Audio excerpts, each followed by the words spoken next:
श्री सीताराम। कैसे हैं आप? आशा है बहुत अच्छे होंगे। ईश्वर कृपा से हम भी बहुत आनंद मंगल में हैं। आज आपके लिए हम लेकर के आए हैं भगवद गीता यानी गीता सार, भगवान श्री कृष्ण की वाणी, अमृत वचन, अध्याय 5 कर्म संन्यास योग का दूसरा श्लोक।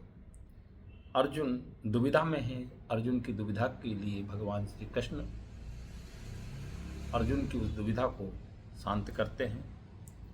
अर्जुन ने पूछा, प्रभु आप पहले तो कर्म करने के लिए कहते हैं, फिर कर्म के त्याग करने के लिए कहते हैं। आपकी यह बात गोल मोल है, गोल माल बात है, कुछ समझ में नहीं आई, कृपया स्पष्ट करके बताइए। भगवान श्री कृष्ण कहते हैं, संन्यासः कर्म योगश्च निःशेषकिरा बुधो तयो अस्तु कर्म संन्यासात् कर्म योगो विशेष्यते। अर्थात क्या है इस श्लोक का अर्थ, पहले शब्दों के माध्यम से जानेंगे।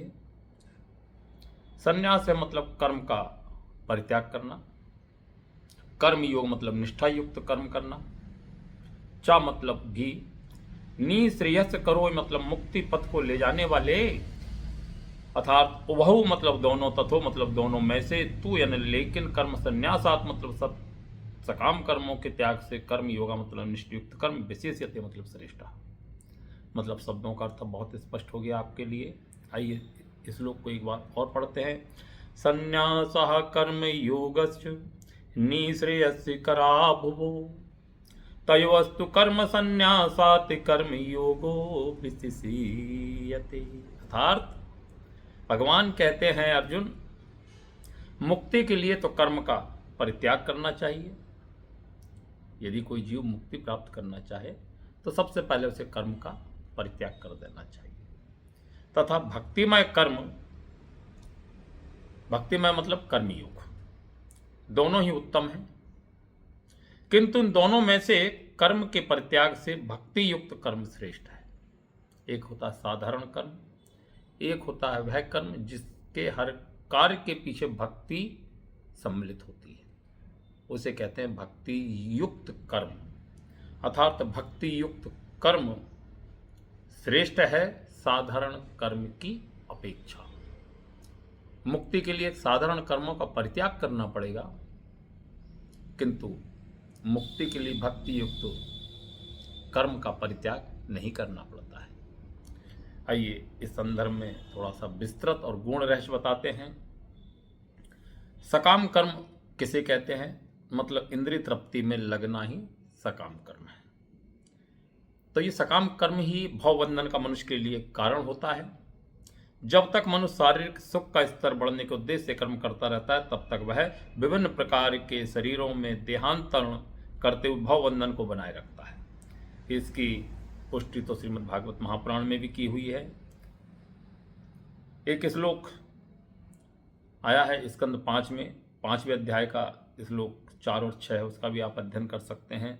नूनम प्रमते कुरुते विकर्म यदि इंद्रियति प्रीते अप्रणोति न साधु मन्यते आत्मनो यम सन्नपि कलेश आस देह। ये 5वां 6वां श्लोक है। आइए और विस्तार से दूसरे श्लोक का बहुत गूढ़ रहस्य आपको बताते हैं। अच्छा, अर्थात वर्तमान कलयुग में लोग इंद्रिय तृप्ति के पीछे उन्मत्त हो रहे हैं, भाग रहे हैं। दिन भर 24 घंटे यही प्रयास रहता है कि इंद्रिय तृप्ति करना है। अर्थात भगवान श्री कृष्ण कहते हैं, अर्जुन वो लोग नहीं जानते हैं कि उनका क्लेशों से युक्त यह शरीर उनके विगत सकाम कर्मों का फल है। ये जो हमें मनुष्य देह प्राप्त हुई है, निश्चित ही कई जन्मों में हम सकाम कर्म ही करते रहे, तो उन्हीं कर्मों के फलस्वरूप तो आज हमें यह देह प्राप्त हुई है। अर्थात यह शरीर नाशवान है, एक दिन इसका अंत हो ही जाना है, किंतु यह नाना प्रकार के कष्ट सदैव देता रहता है। अतः इंद्रिय तृप्ति के लिए कर्म करना श्रेष्ठ कर्म नहीं करना चाहिए। जब तक मनुष्य अपने असली स्वरूप के विषय में जिज्ञासा नहीं करता, उसका जीवन व्यर्थ रहता है। कल भी हमने यही बात कही थी एक लाइव के माध्यम से कि आत्म स्वरूप का साक्षात्कार करना चाहिए।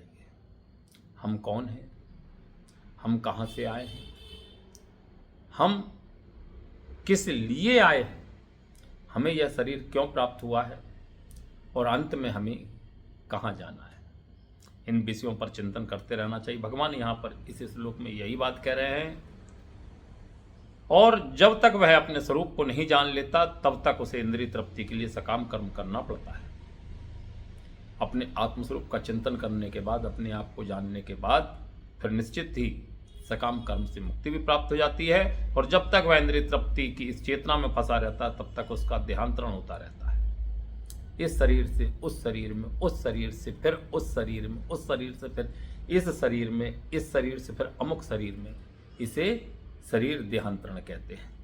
भले ही उसका मन सकाम कर्मों में व्यस्त रहे और अज्ञान द्वारा प्रभावित हो, किंतु उसे वासुदेव के भगवान की भक्ति के प्रति प्रेम उत्पन्न करना चाहिए। अर्थात आत्मस्वरूप का चिंतन करने का अभिप्राय यह है कि हमें सदैव भगवान का ही चिंतन करना चाहिए, भगवान के प्रति प्रेम करना चाहिए। तभी वह भवबंधन से छूटने का अवसर प्राप्त कर सकता है, अन्यथा कदापि नहीं। अतः यह ज्ञान ही है कि वह आत्मा है, शरीर नहीं। भगवत ज्ञान के माध्यम से ही इस बात की पुष्टि होती है कि हमारा यह शरीर नहीं है, हम आत्मा है। मुक्ति के लिए पर्याप्त नहीं है। जीवात्मा के स्तर पर मनुष्य को कर्म करना होगा, अन्यथा कर्म बंधन से उबरने का कोई अन्य उपाय नहीं है। किंतु कृष्ण भावना भावित होकर कर्म करना सकाम कर्म नहीं है। कृष्ण भावना भावित का अर्थ हम पिछले कई श्लोकों में आपको स्पष्ट कर चुके हैं। मतलब कि हमारे हृदय में भगवान विराजमान है, ऐसा भाव रखिए। हृदय में भगवान विराजमान है। अब हमें जो भी कर्म करना है भगवान श्री कृष्ण के लिए ही करना है, भगवान श्री कृष्ण की प्रसन्नता के लिए ही करना है। किंतु कृष्ण भावना भावित होकर कर्म करना सकाम कर्म नहीं है। पूर्ण ज्ञान से युक्त होकर किए गए कर्म वास्तविक ज्ञान को बढ़ाने वाले हैं। बिना कृष्ण भावना अमृत के केवल कर्मों के प्रत्याग से बद्ध जीव का हृदय शुद्ध नहीं होता।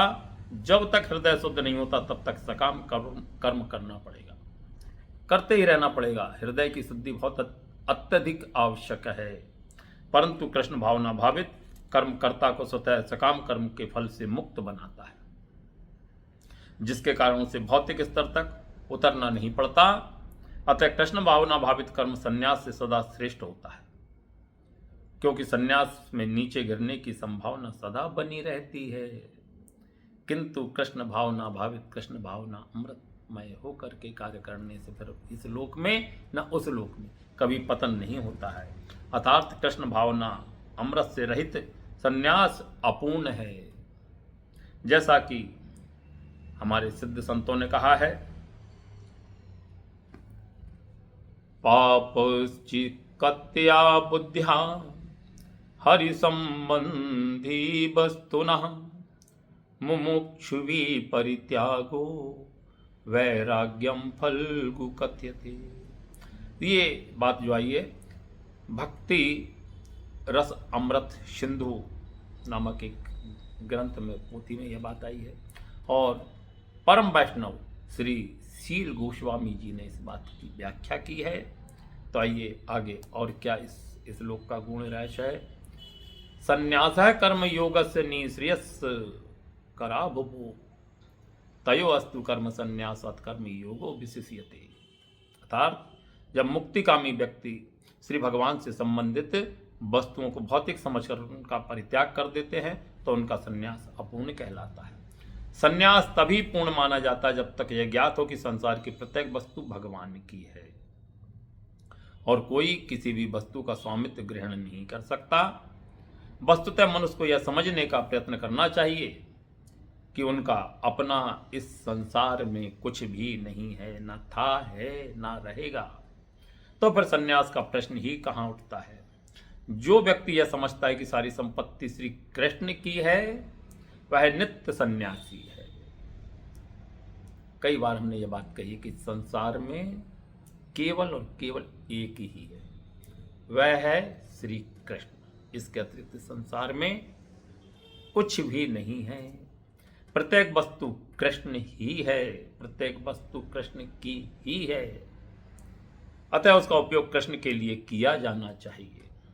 कृष्ण भावना भावित होकर इस प्रकार का पूर्ण कार्य करना मायावादी सन्यासी के कृत्रिम वैराग्य से कहीं उत्तम है।